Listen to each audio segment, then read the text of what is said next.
காட்சி 1 முருகன் வருகை.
ஒரு பாட்டு எடுத்து படிச்சு மீனிங்கோட சொல்றேன். கடலே இல்லையா தமிழ் பாட்டு பாடுற மாதிரி தான் அதனாலதான் யார்கிட்ட ஹெல்ப் கேட்கலாம்னு யோசிச்சுட்டு இருக்கேன். நம்ம வாழ லாலாவே கிடையாது, இது தெரியா? கடலே அந்த காம்படிஷன் பேசி நீ தான் காப்பாற்றணும். எல்லா ஸ்கூலும் பிரின்சிபல் இருக்கிற மாதிரி, எல்லா டிபார்ட்மெண்ட்டும் ஹெச்ஓடி இருக்கிற மாதிரி, இந்த தமிழுக்கும் யாராவது ஹெட் இருப்பாங்கல்ல, இந்த ஆமையே அவர்கிட்ட கேட்கக்கூடாது. கரெக்ட் படி. அந்த காலத்துல சங்க வச்சு தமிழை வளர்த்தாங்களாம். அதுக்கு முருகன் தான் தலைவரா இருந்தாரா. எங்க அப்பா சொல்லியிருக்காரு. அப்போ கண்டிப்பா எல்லாம் புலவர்களும் முருகனுக்கு அட்டெண்டன்ஸ் போட்டு இருப்பாங்க. அப்போ நாம அடுத்து கேட்க வேண்டியது முருகா எனக்கு உதவி செய்ய வாங்க.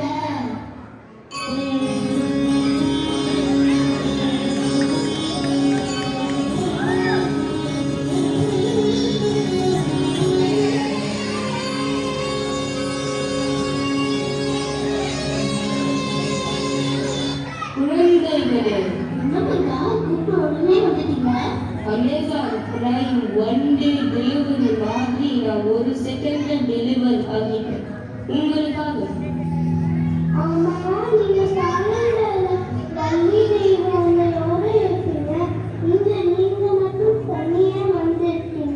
அதுவா வள்ளி டிக்டாக்ல ரீல்ஸ் போறப்பா, தேவான இன்ஸ்டாகிராம்ல போஸ்ட் போறப்பா, அதெல்லாம் வரல.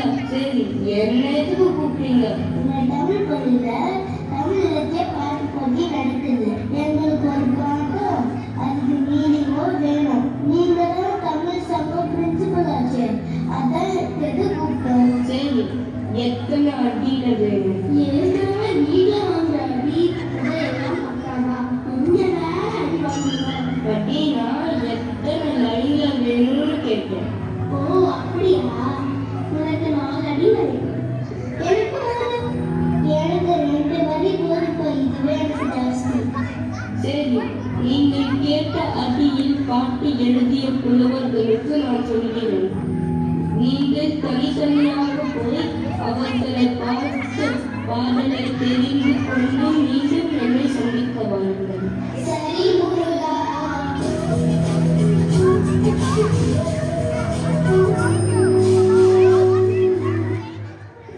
காட்சி 2 சமண முனிவர் வருகை. சமண முனிவர்கள் நாலடியார் என்னும் நூலை இயற்றியுள்ளனர். இந்நூல் 11 கீழ் கணக்கு நூல்களில் ஒன்று. ஒவ்வொரு பாடலும் 4 அடிகளை கொண்டுள்ளதால் இதற்கு நாலடியார் என்று பெயர். இந்நூல் அறம், பொருள், இன்பம் பற்றிய பாடல்களை கொண்டது. இதில் மொத்தம் 400 பாடல்கள் உள்ளன. வணக்கம் ஐயா. வணக்கம். உங்க பெயர் என்ன? என் பெயர் சமண முனிவர், நாலடியாரை இயற்றியவர். எனக்கு 4 அடியில பாட்டு வேண்டும், கொடுப்பீங்களா? கண்டிப்பாக. உங்கள் பாட்டின் தலைப்பு என்ன? ஐயா, எனக்கு வடிவேற்று தெரியும், உள்ளே தெரியும், யாரை ரொம்ப பிடிக்கும்? எனக்கு என் ஃப்ரெண்ட்ஸ் தான் ரொம்ப பிடிக்கும். ஃப்ரெண்ட் என்றால் நண்பன் தானே? எஸ் புலவரே. சரி, அப்போ நண்பர்களை பற்றிய பாடலை சொல்கின்றேன்.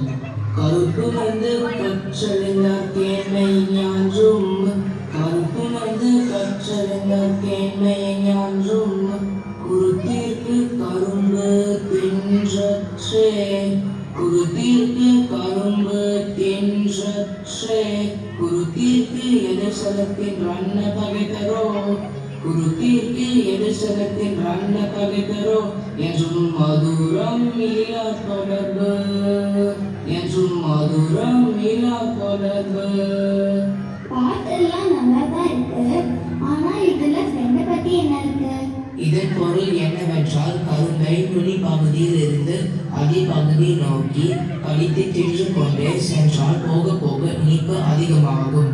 அதுபோல நல்லோரிடமும் கற்று அறிந்தவர்களிடம் கொண்ட நட்பானது போக போக மேலும் மேலும் இனிக்கும். மாறாக கரும்பை அடியிலிருந்து நுனி நோக்கி தின்றால் சுவை குறைந்து கொண்டே செல்லும். அதுபோல நற்பண்பு இல்லாதவரிடம் கொண்ட நட்பானது கரும்பை அடியிலிருந்து நுனியை நோக்கி தின்பது போல இனிமை குறைந்து கொண்டே போகும். ஆகவே நாம் எப்போதும் நற்பண்பு கொண்டோரிடமும் கற்று அறிந்தவர்களிடமும் நட்பு கொள்ள வேண்டும். நற்பண்பு இல்லாதவர்களுக்கு நட்பு கொள்ளுதல் கூடாது. ஓ, இப்போதான் எனக்கு புரியுது. நம்ம ஃப்ரெண்ட்ஸ் நல்ல பிஹேவியர்ஸோட இருந்தா நமக்கும் அதே நல்ல பிஹேவியர்ஸ் வரும். அதோட ஃப்ரெண்ட்ஷிப்பும் ஸ்ட்ராங் அண்ட் ஸ்வீட்டா இருக்கும்னு சொல்றீங்க. கரெக்ட் தானே? ஆமாம், உண்மைதான். நாளைக்குள்ள எனக்கு பெரிய இன்ஃபர்மேஷன் கொடுத்துட்டீங்க. நன்றி புலவரே. நீங்கள் போட்டியில் வெற்றி பெற என் வாழ்த்துக்கள். காட்சி 3. பெருவாயின் மொழியார் வருகை. பெருவாயின் மொழியார் ஆசார கோவை என்னும் நூலை இயற்றியுள்ளார். இந்நூல் 3 அடியில் உள்ள பாடல்களை கொண்டுள்ளது. இது மனித வாழ்க்கைக்கு தேவையான ஒழுக்கங்களை எடுத்துக் கூறும் நீதி நூல் ஆகும். இதில் மொத்தம் 100 பாடல்கள் உள்ளது. வணக்கம் ஐயா. வணக்கம். உங்கள் பெயர்? என் பெயர் பெருவாயின் மொழியார். ஆசார கோவையை இயக்கியவர். எனக்கு முன்னாடியில பார்த்தேன். குறிப்பீங்களா? நிச்சயமாக. உங்களுக்கு என்ன பிடிக்கும்? எனக்கு சாப்பாடு பிடிக்கும். சாப்பிட ரொம்ப பிடிக்கும். எனக்கு சோறு தான் முக்கியம். எப்படி சாப்பிடுவீர்கள்? சாப்பாடு போட்டு குழம்பு ஊற்றி சாப்பிட வேண்டியதான். இதுதான் உலக வழக்கம். அப்படி சாப்பிடக்கூடாது. அப்புறம் எப்படி சாப்பிடுறது? இதோ நீங்க கேட்ட 3 அடி பாட்டாவே சொல்கிறேன். அப்படியா? என்ன பார்த்தது? கைப்பனையெல்லாம் கடைகளை தித்திப்ப, கைப்பனையெல்லாம் கடைகளை தித்திப்ப, மெச்சும் வகையால் ஒளிந்த விடையாக, மெச்சும் வகையால் ஒளிந்த விடையாக, ஊய்க்க முறை வகையாலும், ஊய்க்க முறை வகையாலும். இதன் பொருள் என்னவென்றால், உணவை உண்ணும்போது தித்திப்பான உணவுகளை முதலாகவும் கசப்பான உணவுகளை கடைசியிலும் மற்ற அனைத்தும் சுவையுடைய உணவுகளை இடையிலும் உண்ண வேண்டும். நம்ம சாப்பாடு சாப்பிடுறதுல இவ்வளோ இருக்கா? ஆமாம், இதற்கு பின்னாடி ஒரு அறிவியல் உண்மையும் உண்டு. இதுக்கு பின்னாடி சயின்ஸ் இருக்கா? அது என்ன? நீங்கள் சாப்பிட தொடங்கும் முன் இனிப்பான உணவுகளை முதலில் உண்பதால் அது உங்கள் செரிமான சுரப்பிகளை தூண்டும்.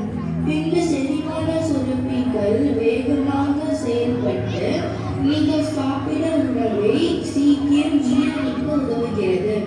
அதனால்தான் விருந்தின் போது முதலில் இனிப்பு உணவை பரிமாறுகிறார்கள்.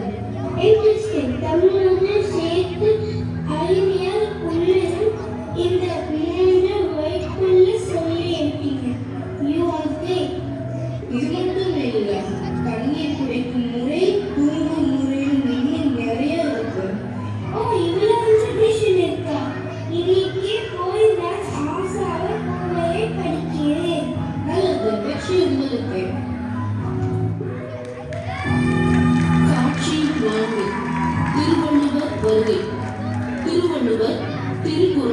இயற்றியவர். இந்நூல் உலக பொதுமறை என்று அழைக்கப்படுகிறது.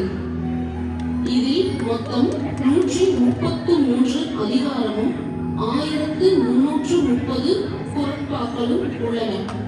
ஒவ்வொரு குறளும் 2 அடியை கொண்டுள்ளது.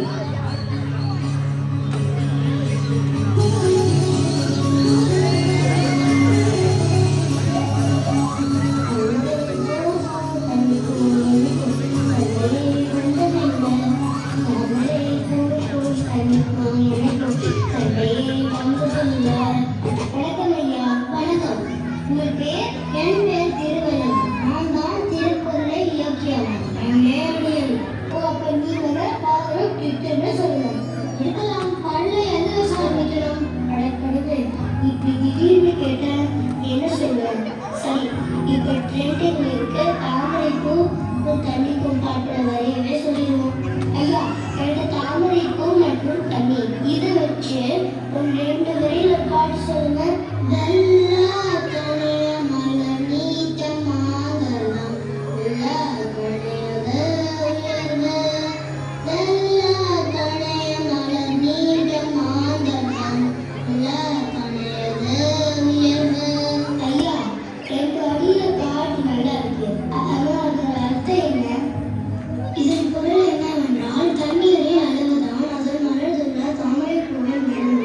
அதுபோல மனிதனின் வாழ்க்கையின் உயர்வு அவர் மனதில் கொண்டுள்ள ஊக்கத்தின் அளவே இருக்கும். இங்கே தண்ணீர் அருளை குறித்தது மற்றும் தாமரை பூ அருளை குறிக்கிறது. நீங்கள் எவ்வளவு அதிகமாக அறிவை பெற்றிருக்கிறீர்களோ அவ்வளவு அதிகமாக வாழ்வில் உயர்ந்த நிலையை அடைவீர்கள். எனது அறிவை தேடி ஊக்கத்துடன் நிறைய புத்தகங்களோடு தமிழையும் தமிழ் இலக்கியத்தையும் சிறந்து படியுங்கள். வாழ்க்கையில் உயர்ந்த நிலையை அடையுங்கள். நான் எனக்கு வார்த்தை சொன்னேன். ஆனால் நீங்க உடனே அதனோட குரல்ல சொன்னது மட்டும் இல்லாம இவ்வளவு இன்ஃபர்மேஷனை 2 லைன்ல சொல்லிட்டீங்க. திருக்குறள் எனக்கு கிடைச்ச பெரிய ட்ரெஷர். இப்ப எனக்கு புரியுது. நானும் இனிமேல் தமிழ் புத்தகங்கள் படிக்கிறேன். Thank you sir. வெற்றி உமக்கே. காட்சி 5. ஔவையார் வருகை. ஔவையார் ஆத்திச்சூடியை இயற்றியவர். இவர் ஒரு பெண் புலவர் ஆவார். ஆத்திச்சூடியில் உள்ள பாடல்களின் எண்ணிக்கை மொத்தம் 109. சிறியவர் முதல் பெரியவர் வரை அனைவருக்கும் புரியும் வகையில் எளிய சொற்களை கொண்டு நிறைய நல்லொழுக்க பாடல்களை எழுதியுள்ளார். குழந்தைகளே, நீங்க கேட்டது கிடைத்து விட்டதா? உழவர்களே, இங்கு வாருங்கள்.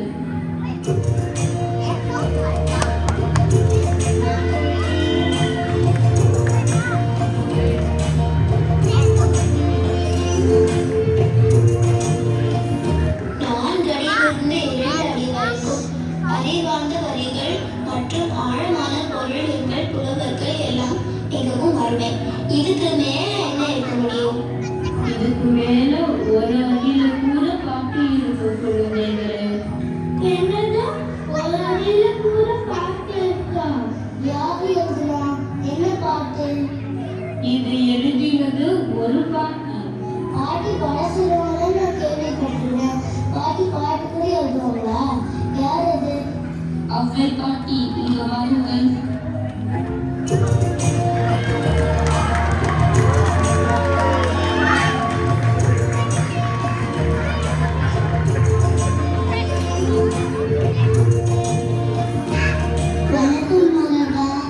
இவர்களுக்கு ஒரு அடியில் பாட்டு வேண்டுமா? நீங்கள் பாடிய பாட்டில் சிறந்த ஒன்று சொல்லுங்கள். அறம் செய்ய விரும்ப, அறம் செய்ய விரும்ப.